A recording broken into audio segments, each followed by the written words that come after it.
I knew life was not at all the way that we thought it is, and that we did have an incredible ability to create our life. The simplest way for me to explain law of attraction is to say that whatever we think and believe is photocopied exactly and appears exactly as our life. Where we've got everything wrong is we are reacting to life, and what we need to do is create life. And so in creating life, we say the way we want it before it's appearing. What did you learn? And what are the tenets of The Secret? I learned that we are the creators of our own life, and that what we think will shape our life, what we think and what we believe. I can't afford that. Well, if you say that, that's the way your life's going to be. The shortcut to The Secret is be happy now. And if you're happy now, you're going to attract everything that makes you happy. People deserve whatever they want. If you don't want money, that's totally fine.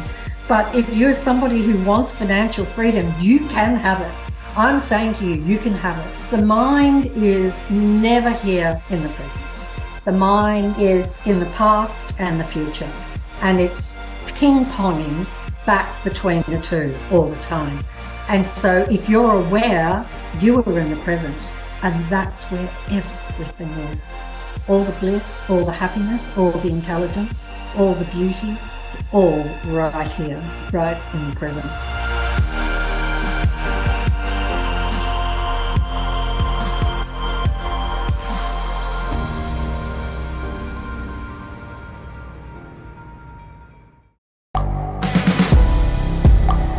The world is changing. Inspiration is everywhere. It has never been so easy to connect, share, and bring people together. We're learning from others and finding the best in ourselves. Challenging our beliefs. Sharing our vulnerability. Overcoming our fears. Transforming ourselves so we can transform the world. How far can we go? This is London Real. I am Brian Rose. My guest today is...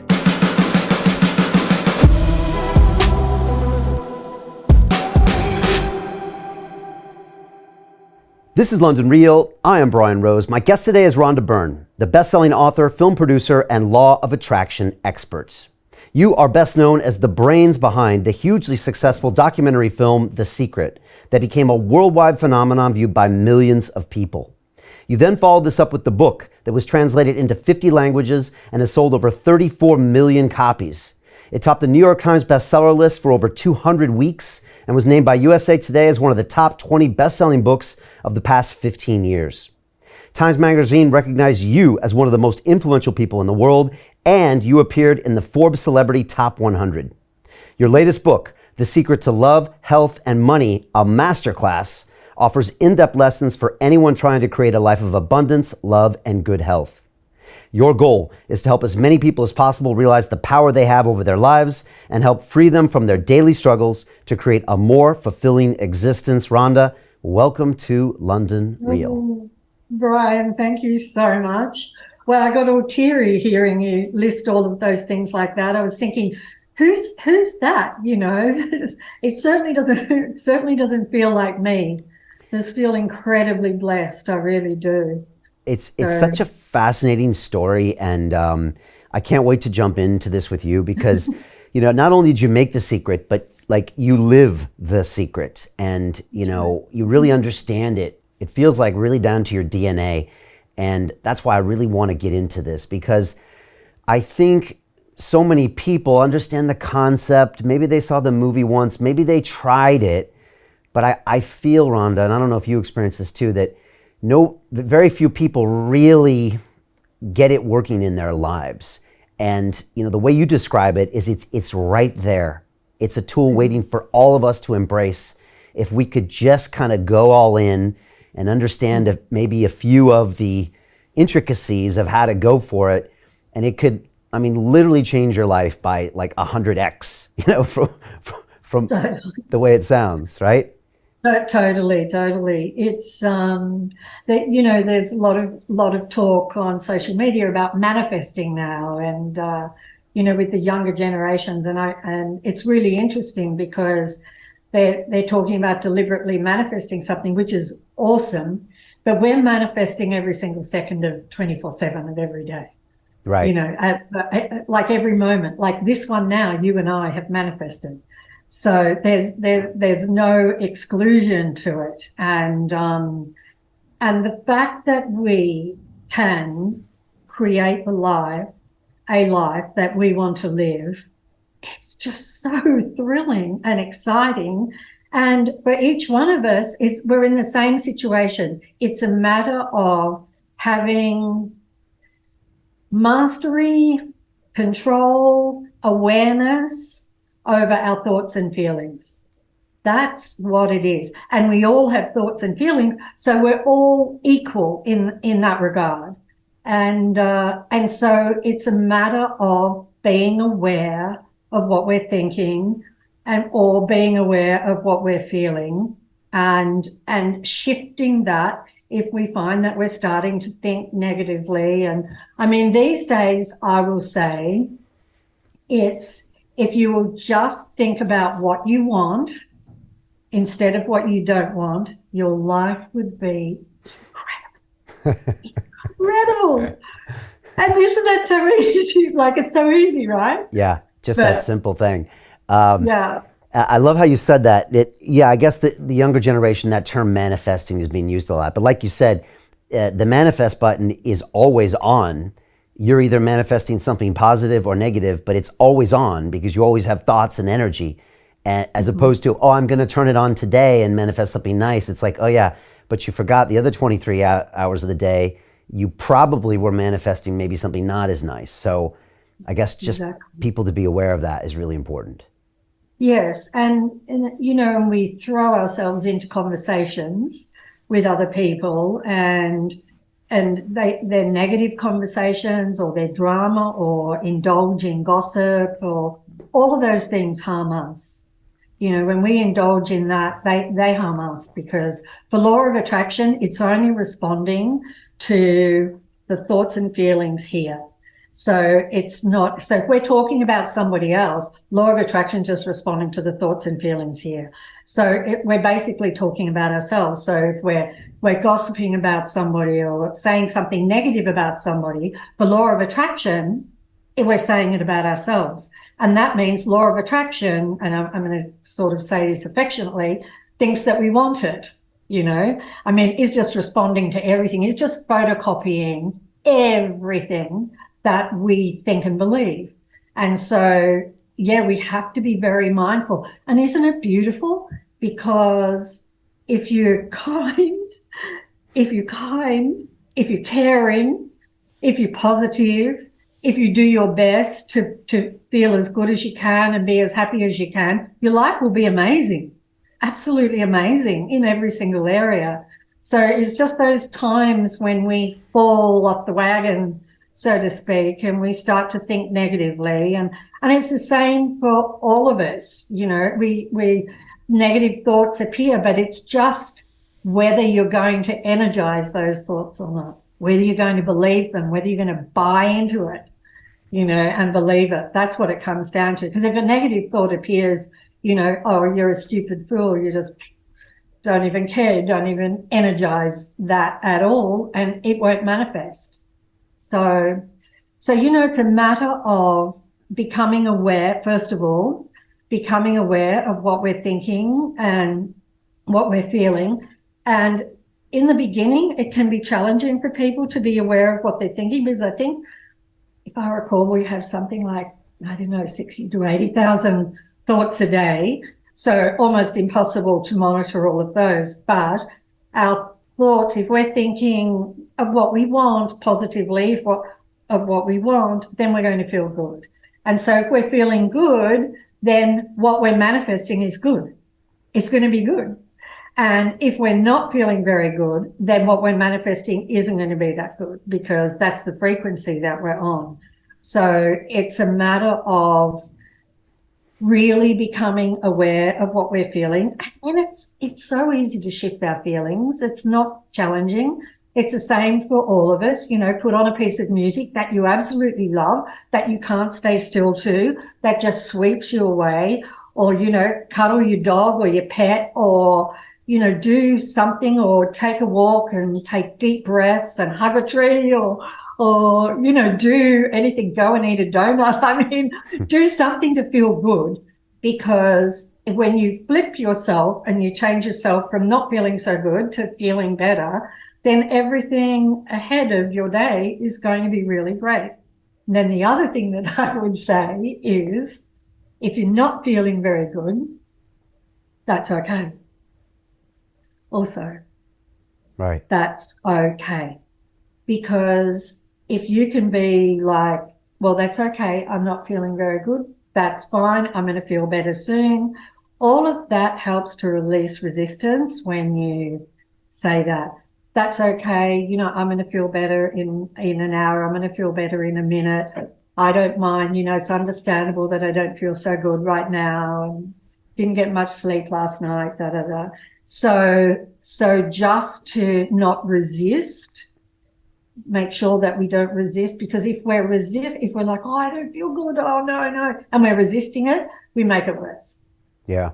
This is such powerful stuff, Rhonda. And for me, I've come on quite a journey myself, because I came from a real science background. I was the science geek, the kid at the science fair, and I went to MIT. I got this engineering degree. And so all of this, feelings stuff, I wasn't really exposed to. And maybe in the last 10 years of London Real and having all sorts of incredible people come on my show and having my life change, I started to get in tune with energy and good energy people and positive thoughts and all of that. And I noticed my life changing. And I'm an engineer, so I do recognize patterns. And I said, wait a second, something's changing here.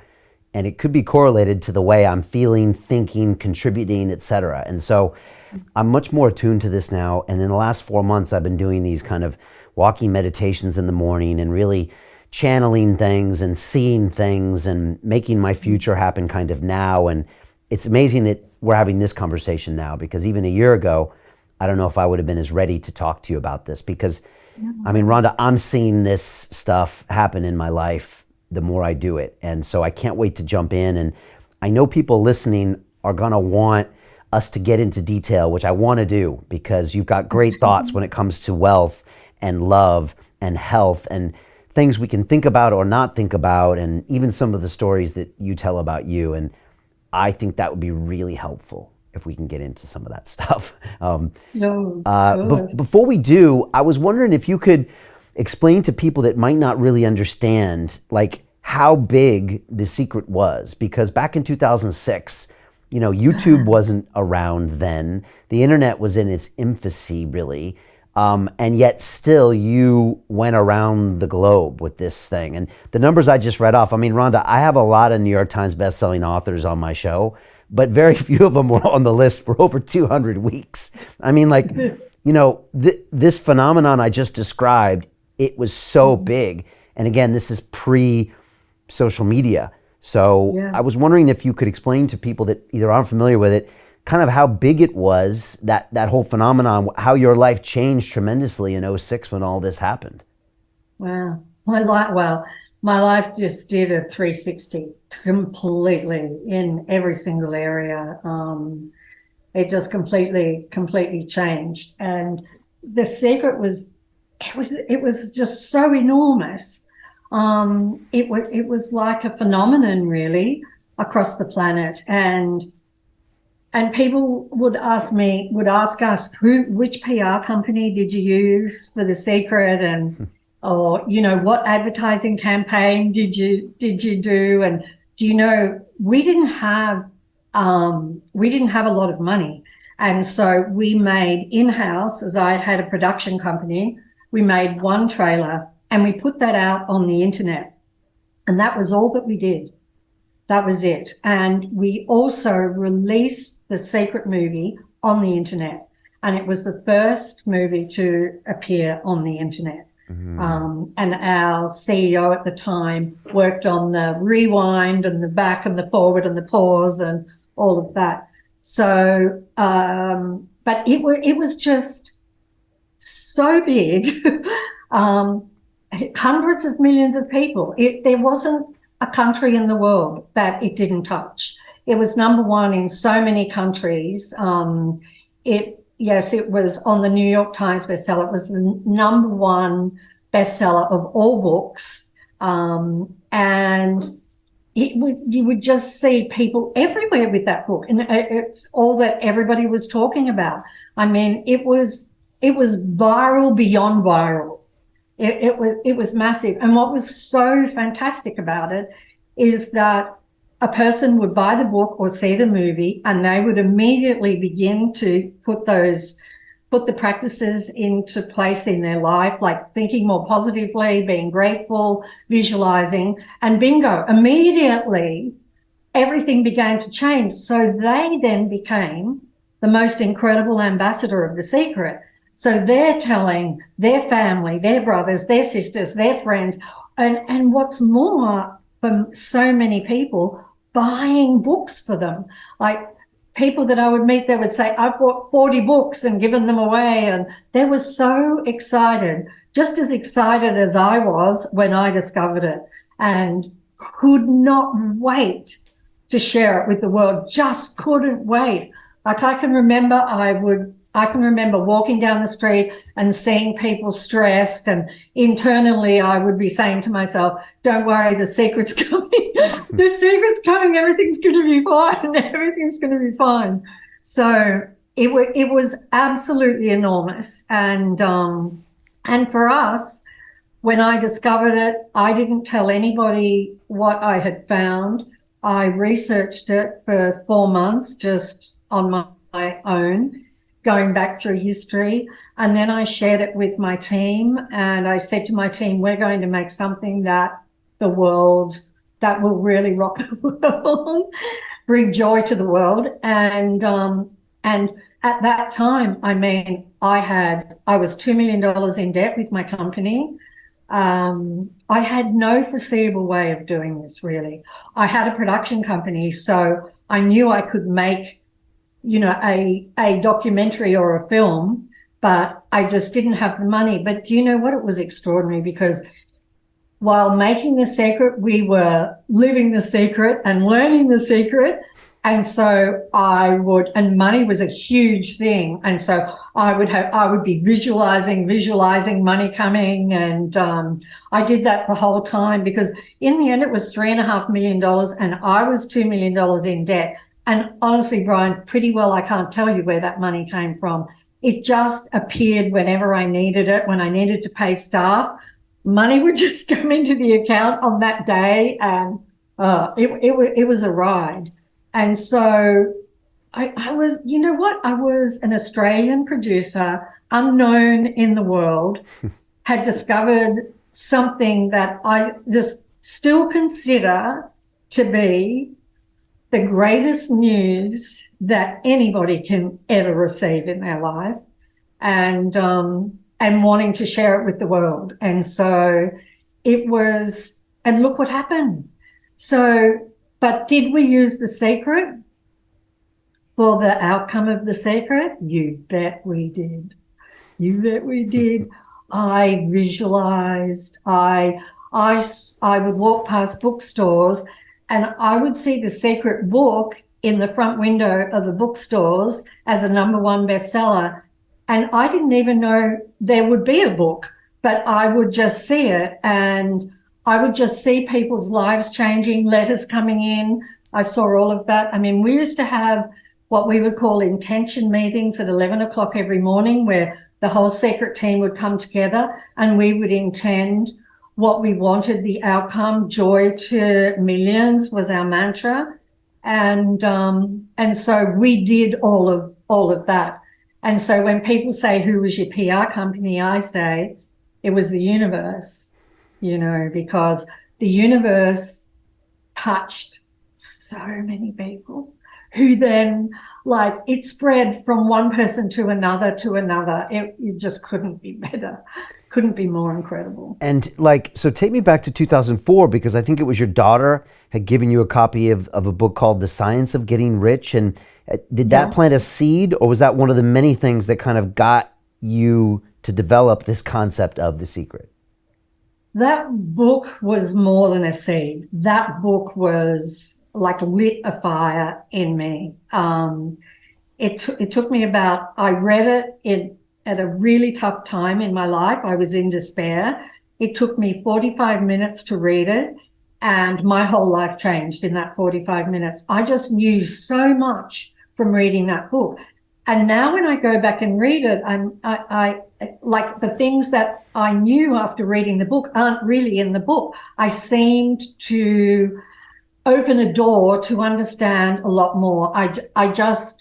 I knew life was not at all the way that we thought it is, and that we did have an incredible ability to create our life. And so Wallace Wattles and that book, and we have that book for free on our website. It's 1910, I think, that book. That book was the beginning. And so what I did was I read every single book of Wallace Wattles, and I looked for Wallace Wattles' mentor. And when I found his mentor, I then read every book of that mentor, looked for that person's mentor, and that's how I went back in history. Wow. Must have felt and like... I went actually right back to the Emerald Tablets. To what? To which tablets? The Emerald Tablet. Really? The Emerald Tablet. Yeah. I don't know that. What is that? Yeah. The Emerald Tablet was a tablet. Now I can remember the Egyptian name. The Emerald Tablet was a stone that was engraved. Wisdom and knowledge was engraved on it, and it was kind of hidden, buried in the sand in Egypt, and it's supposed to be about 5,000 BC, something like that.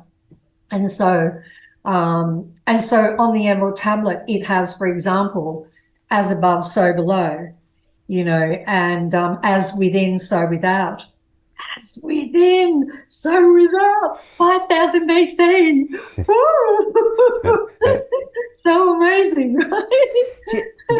Rhonda, do you ever wonder, like, why there wasn't a version of The Secret out there, and why it took a woman in Australia who was $2 million in debt with her television production company to find this thing and create it? I mean, do you ever think why that is? Because when I grew up in school, I was taught pretty much the opposite of everything in The Secret. You had to work hard to get something. You had to, step on toes to get ahead. I lived the American dream, and that wasn't The Secret. Do you ever wonder why that idea was either pushed out or never embraced? I do. I've thought about it a lot, and how was it that I got to do this? Because there were, like, going back through history, that the wisdom and the knowledge was there. In spiritual traditions, in religions, it was there. Yeah. I think in the Holy Scriptures is, now I have to remember to say it correctly, he who asks and believeth will receive. Right? I mean, there's the creative process of The Secret. Ask, believe, receive. Right. And so it was there in all the spiritual traditions and religions, going all back right through time, and from all different people. But somehow or another, it just hadn't reached the masses of people. And the one thing for me that when I discovered it, I wanted this for the world. I wanted this for everybody. And I had not been on a spiritual journey prior to this, but I knew that spiritually, anybody on a spiritual journey was well and truly taken care of by all the wonderful teachers out there. But I wanted our work to touch everybody who wasn't spiritual. I wanted it to reach all the people that are hurting or suffering. And so that was our intention. Our intention was that The Secret was for everybody. Yeah. And it was probably at a time where, people were maybe running away from religion or not as engaging with religion as maybe they would in the past. And so in some ways it was maybe a perfect thing that didn't have, I guess, sometimes the baggage that religion brings with it. You could give them like maybe this kind of fresh, clean version that would still have a lot of these tenets that are in there, but maybe bring it in a fresh way to where it doesn't, like I said, have that baggage, and maybe people could embrace it. And I guess that's what you did. I hope so. And I mean, you put that beautifully. For people that don't know, Rhonda, I mean, it wasn't exactly like you had lived a life of The Secret before. I mean, you struggled with negative beliefs about money and all these things. So you really were learning in the lab while you were developing the movie. Can you speak a little bit about your upbringing and how unsecret it was, or what it was like? Yeah. I'm humble. My beginnings were very humble. My parents didn't have much money. I mean, I was very blessed in that I had a very safe, secure family life. My parents were madly in love with each other. I'm one of 5 girls. I'm the oldest of 5 girls. And so we did not have any money, but we weren't aware that we didn't have money. And so it was very humble life and public schools and all of that. I did have an experience when I was 12, what I would call a kind of divine experience that, because I was asking, is there a God? Like I really wanted to know. And I had this experience where I was left in no doubt that there was a God. And so that happened at 12. But then, I mean, I just went on with my life. I thought all of the things that everybody thinks, that to have money, you have to work hard and struggle, or you're going to be a bad person, or you're going to hurt other people. And that, born on the wrong side of the tracks. Well, this is just my luck. I wasn't born into a wealthy family, so I have to accept, the limitations of the family that I was born into, or the education that I had, or the place that I was born. And that good things can happen to, bad things can happen to good people. You can be in the wrong place at the wrong time. All of those things, all of those fearful thoughts, I had all of them. And so, no, I didn't have a spiritual life. And, I would look back and think, how did I ever survive? Because I can remember talking to girlfriends about, gossiping things, and like we would just talk the whole night about, and I'd be like, how did I ever survive that, being so negative? Like we get on a negative tangent, and it's so amazing that I should have noticed. Why didn't I notice that when I was talking about negative things, which are things I don't want, that my feelings would plummet?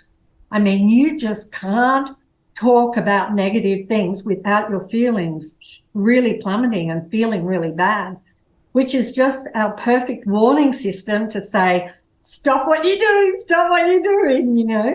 But not at all a spiritual life. I think one of the things for me that my mother used to say about me is that I was very giving. That's kind of the only sort of spiritual quality that I felt that I had. Always wanted to be a good person, wanted other people's approval, all of the things that we all suffer from. And it was just on that night of the 9th of September 2004 at 9:30 p.m. by 10:15, my whole life had changed. And is it true that you had tears dripping from your eyes onto the page of the book? Okay. I did. I can so clearly remember, because I was in despair that night. 2004 was a really rough year for me, and my father had died really suddenly young, and in the March, and my parents just had the greatest love affair I've ever seen. And so my mother was completely grief-stricken. I was, no coincidence, making 6 films on unsolved murders. So a really tough subject. And so I just had the worst year imaginable. Everything that went wrong, could go wrong, went wrong. And so by the 9th of September, my health was terrible. My relationships were in tatters because I hadn't seen anybody. I was sleeping on edit room floors and trying to get these 6 movies together. And I had my accountant call on that night of the 9th of September and said to me, my director had run $2 million over budget and that I was going to lose everything in the next 30 days. And I hung up. It was so amazing, Brian. I have replayed this night over and over. I hung up the phone and it was a hard line then, as I hung the phone, it rang again. And I said, what is it, Martin, who was my accountant? But it wasn't Martin, it was my mother. I didn't even recognize her. She was sobbing and my mother, she'd always be strong in front of us and never let us see, that she was suffering. And she just said she couldn't go on. It was the September, my father had died in the March and I was a long way away from her. So I talked to her for quite a while. I said to her, I'll be there in the morning. And I made sure that she was fine. And I hung up from her. And you know what? I had been Miss Fix-It all of my life. Solve all the problems. Whatever problems came along, I would fix it. Put out the spot fires. These 2 I could not do. It was overwhelming. And so I just collapsed in despair and sobbing. And my daughter, who was in her 20s, so nonchalantly kind of walked out, and I was broken in pieces. And she said, "Oh, what's wrong?" And I didn't want to go into it. I just said, "Oh, some things have gone wrong." And she walked away, and I thought, figures, And then she came back with this photocopied bulldog clip thing, and she said, "Oh, here, read this, it'll help." And I mean, look, it was my whole world was falling in. Why would I read this thing that she gave me? But I did. I sat down and the tears were pouring, and I can just so remember the tears hitting the ink and the ink running as I was reading it. And but that was the science of getting rich. And I just knew everything from that book. Wow. I knew that there was no death. I just knew so much. And it was one of the most incredible moments of my life that changed my life completely. And so blessed, Brian. I don't know why, but just blessed. And when you read that book back, you said that you noticed that there's things that you learned that night, there's things you channeled into that night that aren't in the text of the book. So that's right. Other things were just coming into somehow or another. Right. Sorry. Other things were coming into your brain, and you were just getting all this creative energy from who knows where, but it wasn't necessarily the words on that page. No, it wasn't. It was like the in between the lines. Yeah. Like in between the words, I was getting this massive kind of download. And I've thought back to that night, and what was it, I was in despair, but what was it that allowed that to happen? And the best word that I can come up with was surrender, because I had no idea how to fix these 2 problems that were overwhelming. And so I just surrendered. And in that moment of surrender, everything just came. Yeah, just so beautiful. Right. Now we got everybody on the edge of their seat, Rhonda. So, yeah. So now we need to tell them what did you learn, and what are the tenets of The Secret? I learned that we are the creators of our own life, and that what we think will shape our life. What we think and what we believe to be true about ourselves will shape our life, will be our life inevitably. And that if we would, so for example, probably the thing that hit me the most was I really struggled with money, right? So something that was common for me to say was, I'm broke. I can't afford that. Well, if you say that, that's the way your life's going to be. Like everything you say, you're setting your life in that particular path. You're laying out your future. You're paving your life. And so I would say that all the time. Well, guess what? That's what I would experience. And so the easiest, the kind of the simplest way for me to explain law of attraction is to say that whatever we think and believe is photocopied exactly and appears exactly as our life. And so I understood that we had incredible power and that we could think what we wanted, like money, money is coming to me. Money comes easily to me. Money loves me, instead of I'm broke and I can't afford it and all of those things. So where we've got everything wrong is we are reacting to life, and what we need to do is create life. And so in creating life, we say the way we want it before it's appearing. We say how we want it now, and then it will appear. And we say it as though we have it, because for any law, there's no time. There's absolutely no time. So for law of attraction, there's no time whatsoever. So that's why we have to speak as though we have it. But that's why the same as in I think it's in Matthew, where whoever asketh and believeth will receive it. So you have to believe that you've received already. You have to believe you've received already. Yeah. I'm going to read off some of the money affirmations that you say every day. I love these, by the way, Rhonda. I was reading them today. I actually pasted them into my affirmations already. So tomorrow I'll be saying this. So this is some of the things you say every day, and I highly recommend everyone write these down or listen to them. So these are some of them. First of all, you say, I am rich. I am a money magnet. I am attracting more and more money every day. I am becoming richer by the second. I'm getting excited saying this. I love money and money loves me. I am grateful for everything I have. Money is my friend. Money comes to me effortlessly and easily. And you go on to say you really feel the words in these affirmations until you truly believe what you are saying. Can you comment on these? Yes.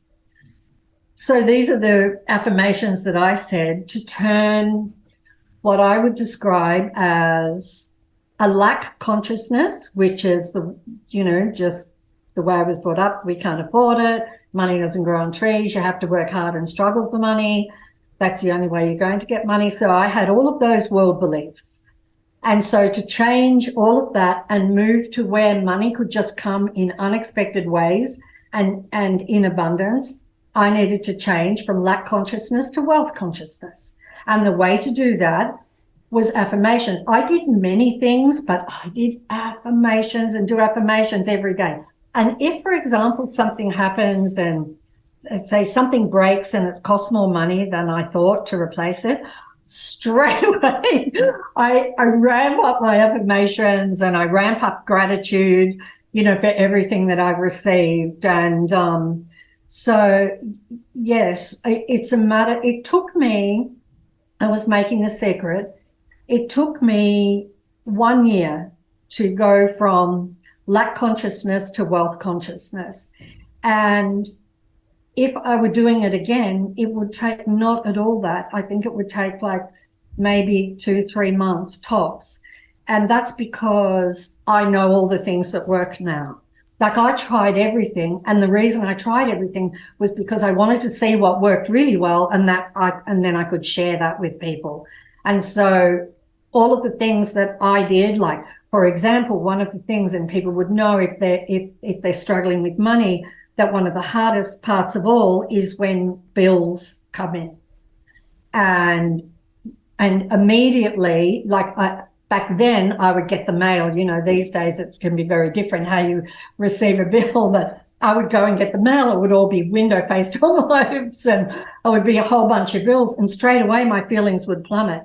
Well, I knew that if I opened that mail while my feelings were like that, I was just going to draw more bills, bigger bills to me. So I needed to feel good about money.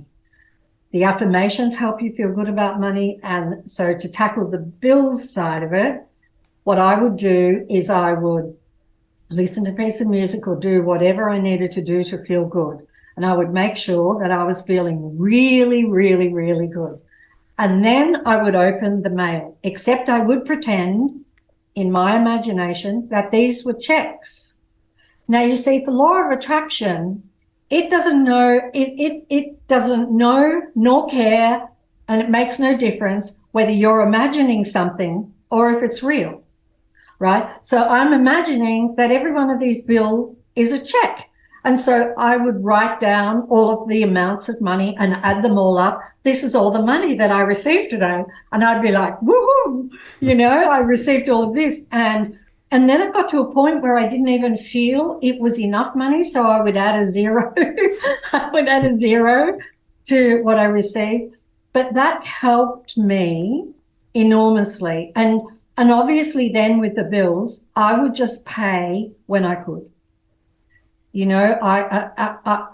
would just pay when I could. Also, when I paid, I did this, which also made me feel really good.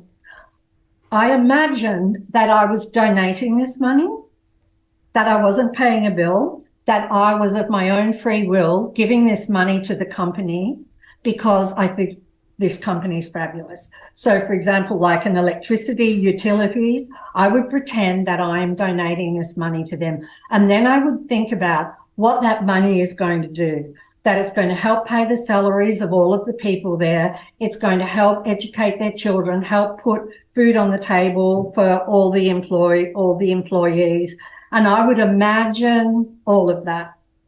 So I did all of those things. And all of those things make a huge difference, because then when you get to a place where you feel good about money, you just can't stop the flow of it. Right.